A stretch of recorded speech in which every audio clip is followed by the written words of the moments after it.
I'm not sure I've made a video since I've had blepharitis, or a dead video. So if you're only watching dead videos, I'm wearing sunglasses because I have blepharitis in this eye. So it's all red right now. Getting better. It's been a couple weeks, but that's why I'm wearing sunglasses inside. Okay, on to the video.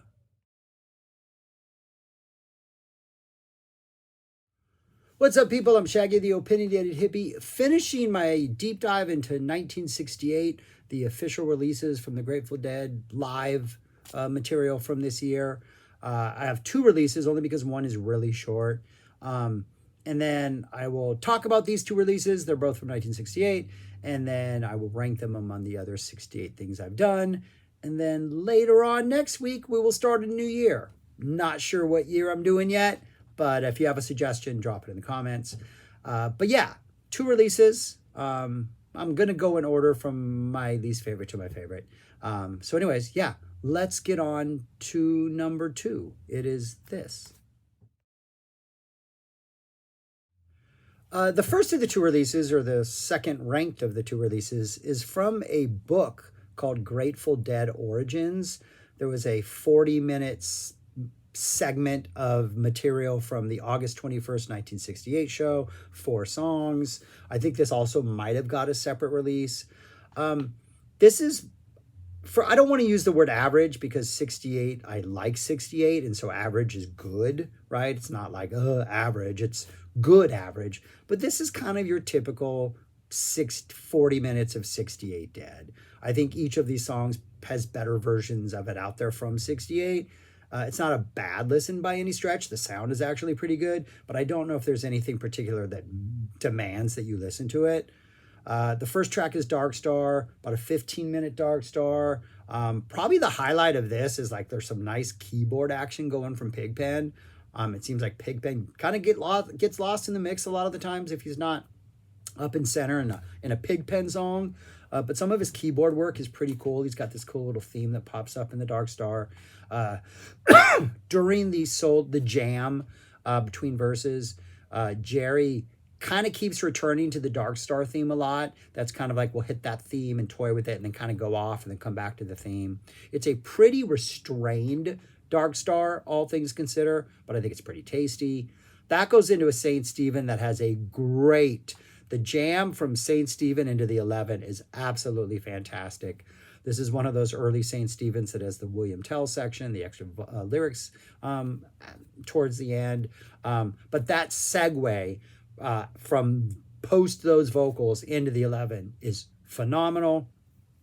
The 11, once we get to the 11 proper, we get a nice like 4.5 minutes of like pure jamming before the vocals start. Once the vocals come in, it's just the 11. It's just that sort of undulating, like we're really leaning into the rhythm. We're kind of up, we're kind of down. We're just kind of like, I don't know.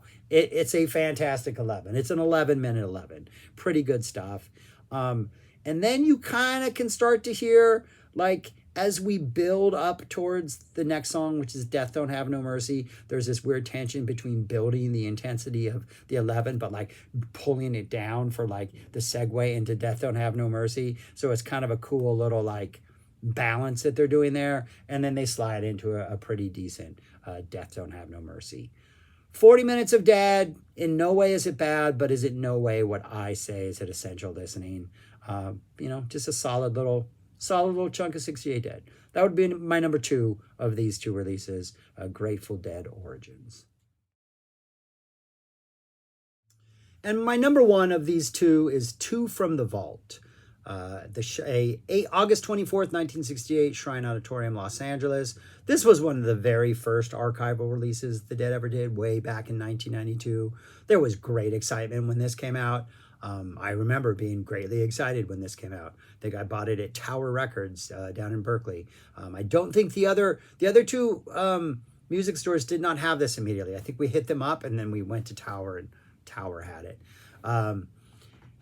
Couple things. I think it starts through 2 discs, though the re-release a couple years ago added a 3rd disc. The 3rd disc is pretty essential. If you decide you want to check this out, get the 3rd disc. Get the one with the 3rd disc. It's pretty fantastic. I think this first disc starts off kind of typical average 68. Midway through the first disc, we go next level, and we just stay next level. The third disc is actually material from the previous night, the August 23rd show. Opens up with a Good Morning Little Schoolgirl with some really nice bass playing. I think that's probably the highlight on it. Jerry's bringing it as always, some really tasty playing. I've never really been a fan of Good Morning Little Schoolgirl just because of the song, but I think it's pretty good. I think the organ, Pigpen sounds pretty good here. He's not doing amazing stuff on the organ, but he's hitting the right spots at the right time and just adding a certain element of just flavor that's just very well needed. And there's a really nice, about halfway through this version, it's like a 16-minute one, and like the first middle big jam, there's a nice interplay between Jerry and Pigpen kind of going back and forth. That's pretty sweet. Solid start, but I think it's just kind of your average. I'm not a Good Morning Schoolgirl fan, so I would say it's like your average start. Then we get a Dark Star that's also a lot similar to the one I just talked about, not really pushing any limits. Jerry does flirt with some darkness shortly before we hit the second verse, but doesn't stay there long. He does kind of revert back to playing like the main theme a couple times and then uses that as a springboard for soloing. The keyboard work again is fantastic by Pigpen, just picking the perfect spots at the perfect time.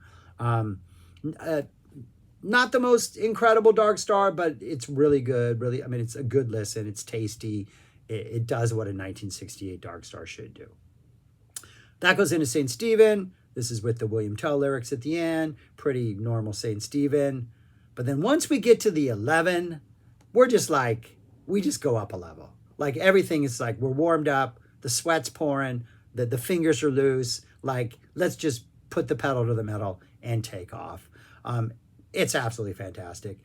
We get a full 5 minutes of jamming before we get the first vocals. The band is really leaning into that beat, really leaning into that 11. And it just gives it this like non-stop sort of undulating type jam feel where it just feels like, I kind of think of like that movie, The Perfect Storm, when that boat's just riding those waves and Jerry is that boat. And sometimes he's just soaring with it. And sometimes there's dips and it's just like this exhilarating. The whole thing is like 14 and a half minutes long. Just an exhilarating ride the entire time. Phil, as the jam keeps going and going and going, seems like he's flirting with caution energy and just trying to push it to this manic, just frenzied caution type jam that's absolutely amazing. It's really good. And then as we get towards the end and we're about to head into Death Don't Have No Mercy, it's almost like you can feel like they drop the anchor on the boat, and yet the momentum is still like carrying them forward, but slowly as the anchor like digs into the bottom of the sea, things start to slow down enough. We're like, okay, we can like maybe catch our breath and start actually think about making some sort of sensible segue into Death Don't Have No Mercy, which we do. But this 11 is just the highlight of disc 1 by far, just an exhilarating 14 and a half minutes. And then the Death Don't Have, the vocals are really, really low key. And it's one of the things I really like about Jerry ballads is he lets the vocal section just get as low simmering as possible and brings the manic energy in the guitar solo. And it's just like every one of these, like this Death Don't Have No Mercy is like, we're here. And then we got solo, and then we drop back here for the end. And it's an exhilarating ride. It's a really good Death Don't Have No Mercy. But that's disc 1. It's those 5 songs. Just a really nice sort of nice slow start, building the intensity, absolute peaking with the 11, and then a relative kind of cool down with Death Don't, with that just awesome guitar solo. But then we get disc 2, which is just kind of perfect. We get a 15-minute, that's it for the other one.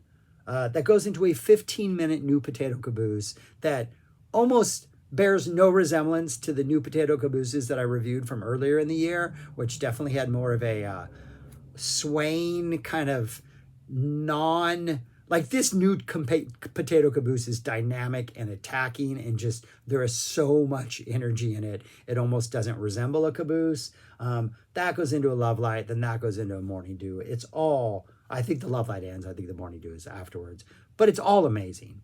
That's it for the other one. Really, the whole meat of this is you get the beginning part. You're pretty typical of the other one, we go back into the part, and then you just get this massive closing jam that just goes on and on and on. Like we got these really huge dramatic chords by Bob. Phil is going absolutely crazy on the bass, and then Bob just starts going crazier on rhythm.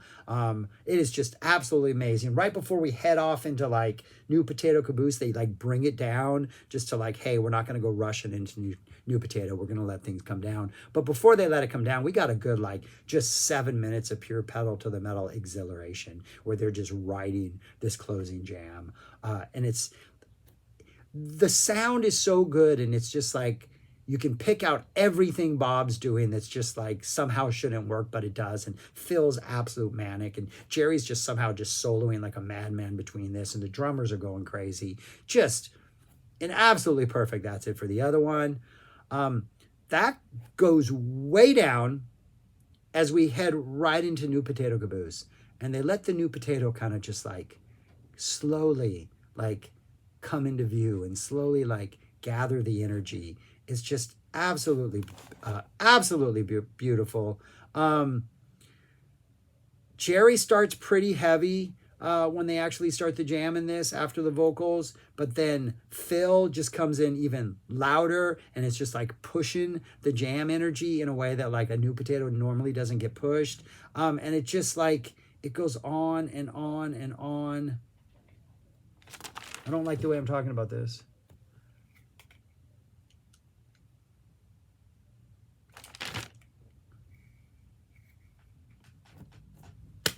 So they bring it way down before they go into New Potato, and then they let the New Potato just kind of slowly emerge, right? And then we get all the lyrics, we get all the vocals, and we're in like normal New Potato energy. But as soon as we hit that jam, like Jerry just starts in with like some heaviness. Phil comes in super loud and is just bringing like pure chaos energy for the first couple minutes. Like this is like a later Eyes of the World, in which Phil is doing like the lead jamming for a couple minutes, and they let Phil just take over for a while. And then finally Jerry just kind of jumps in and like kind of calms the energy a little bit, or at least like gives everybody sort of a direction to like go in. And they kind of go in this for a while, but Jerry just keeps going into these like repetitive little like licks over and over, and it just seems like we just keep threatened with like these swirling chaos, and then somebody will lead out of it and we'll follow them for a while and come into more swirling chaos, and then go out of it for a while, then come into more swirling chaos.